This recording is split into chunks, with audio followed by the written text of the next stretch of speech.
આવો છો હિના બુલેટિનની શરૂઆત કરવી છે મહત્વના સમાચારથી। તો મહત્વના સમાચાર મળી રહ્યા છે કે વડોદરા બાદ હવે અમદાવાદમાં પણ રોષ છે। જી હા, અધિકારી અને ધારાસભ્ય વિરુદ્ધ રોષનો માહોલ ઊભો થયો હોવાની વિગતો મળી રહી છે। આપને વિગતો આપી દઈએ કે જ્યાં કઠવાડામાં અઠવાડિયા બાદ પણ વરસાદી પાણી નથી ઓસર્યા। જી હા, પાણી ન ઓસરતા સ્થાનિકો આકરા પાણી આવ્યા છે। મધુમાલતી સોસાયટીમાં પહોંચ્યા હતા ધારાસભ્ય અને વોટર કમિટી ચેરમેન। અધિકારી અને ધારાસભ્ય સ્થાનિકોના રોષનો ભોગ બન્યા। આપણે જણાવી દઈએ કે બાબુ જમના પટેલ અને ચેરમેન દિલીપ બગરિયાને લોકોએ આડે હાથ લીધા। સ્થાનિકો માટે રેન બસેરાની વ્યવસ્થા કરી આપવાનું કહેતા જ લોકો એકાએક ભડકી ઉઠ્યા। સ્થાનિકોએ તાત્કાલિક પાણીના નિકાલની માંગ કરી। તો કઠવાડા વિસ્તારમાં અઠવાડિયા બાદ પણ પાણી નથી ઓસર્યા। વરસાદી પાણી હજુ પણ ભરાયેલા છે। તે વચ્ચે લોકોમાં રોષ છે, કેમ કે રોગચાળો ફાટી નીકળવાની ભીતિ લોકોને સતાવી રહી છે। પાણી નથી ઓસરી રહ્યા। તંત્ર દ્વારા પાણી નિકાલની કોઈ વ્યવસ્થા કરવામાં નથી આવી, જેના કારણે સ્થાનિકો આકરા પાણી આવી ગયા છે। આપણે પહોંચીએ કે મધુમાલતી સોસાયટી કે જ્યાં હજુ પણ પાણી ભરાયેલા છે, તેની આસપાસ પણ પાણી ભરાયેલા છે અને તે સ્થળની મુલાકાત લેવા ધારાસભ્ય અને વોટર કમિટીના ચેરમેન પહોંચ્યા, પરંતુ ત્યાં જ સ્થાનિકોના રોષનો ભોગ બન્યા। સચિન, અમારા સંવાદદાતા સચિન પાટીલ વધુ વિગતે વાત કરી રહ્યા છે।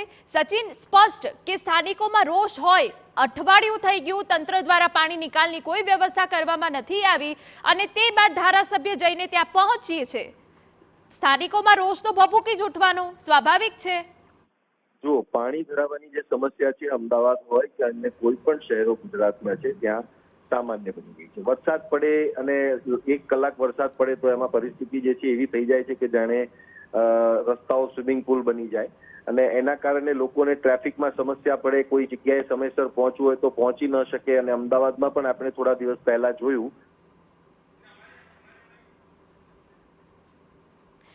તો આપણી સાથે બાબુ જમના પટેલ જ જોડાઈ ગયા છે। બાબુભાઈ, કેમ લોકોનો તમારા પ્રત્યે આટલો બધો રોષ ભભૂકી ઉઠ્યો? એવું તો શું બન્યું ત્યાં? એવું કઈ બન્યું નથી, કઈ જ બન્યું નથી। બધા કાર્યકર્તાઓ મારા આવ્યા હતા, મેં બોલાયા હતા કાર્યકર્તાઓને। કોઈ રોજ જેવું કઈ હતું જ નહીં ત્યાં। અને સ્વાભાવિક છે, કોઈના ઘરમાં પાણી બેસી જાય, સ્વાભાવિક છે કે તમારા મારા ઘરમાં પાણી બેસી જાય તો આપણને બધું દુઃખ થાય। અને આ તો ત્યાંનું ખૂબ પાણી આવી ગયું આ વિસ્તારમાં, નિકોલમાં ચારે બાજુ પાણી। બિલકુલ બાબુભાઈ, લોકોની રજૂઆત શું છે? ત્યાંની સ્થિતિ શું છે?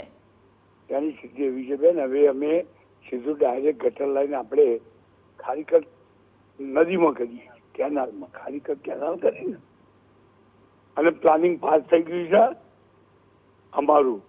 આખા નિકોલનું એક જ જગ્યાએ પાણી જાય ને ત્યાંથી ખારીકર કેનાલમાં ઠલવાય। એવો આવતી સિઝનમાં આ લોકોને તકલીફ નહીં પડે, મને ખાતરી છે, કામ થઈ ગયું। બિલકુલ બાબુભાઈ, અઠવાડિયાથી પાણી ભરાયેલા છે, સ્થાનિકોમાં પણ રોગચાળો ફાટી નીકળવાની ભીતિ હોય, તો હવે આગળ શું વ્યવસ્થા કરવામાં આવી છે? કાલે અમે પબ્લિકે 2 ફાઈટર મૂક્યા હતા બેન, બધી જગ્યાએ અમે ફાઈટરો મૂક્યા છે અને આજે તો અમે બીજું એકાદ વધારે મૂકવા ગમે તેમ કરી। કોર્પોરેશનના કમિશનર, ડેપ્યુટી કમિશનર મારી જોડે હતા, એમને તાત્કાલિક વિચારે મદદ કરી અમને કોર્પોરેશન એને કોર્પોરેશનમાંથી કમિશનરે તાત્કાલિક મને કે સાહેબ આપણે બધી જ વ્યવસ્થા કરી છે, તમે ચિંતા ના કરતા। અને એને કાલે અમારું 70% પાણી ખાલી કરી દીધું। બિલકુલ બાબુભાઈ, હર હંમેશની આ તકલીફ છે, કઠવાડામાં તો હર હંમેશ પાણી ભરાય છે, આનો કોઈ કાયમી નિકાલ કેમ નથી શોધાતો? અને હવે થઈ જશે બેન, કારણ કે મૂળ વિસ્તાર ખાડા નીચાણવાળો રકાબી જેવો વિસ્તાર છે, આખો વિસ્તાર રકાબી જેવો છે।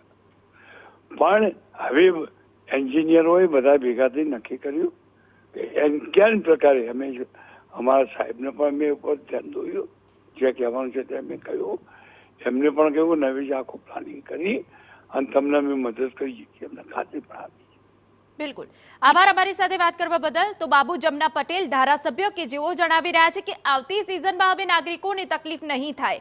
નીચાણવાળો વિસ્તાર છે એટલે પાણી ભરાય છે, પરંતુ નીચાણવાળો વિસ્તાર હોવા છતાં પણ તંત્ર દ્વારા કેમ પાણી નિકાલની કોઈ વ્યવસ્થા નથી કરવામાં આવતી, તે પણ અહીંયા એક સવાલ છે।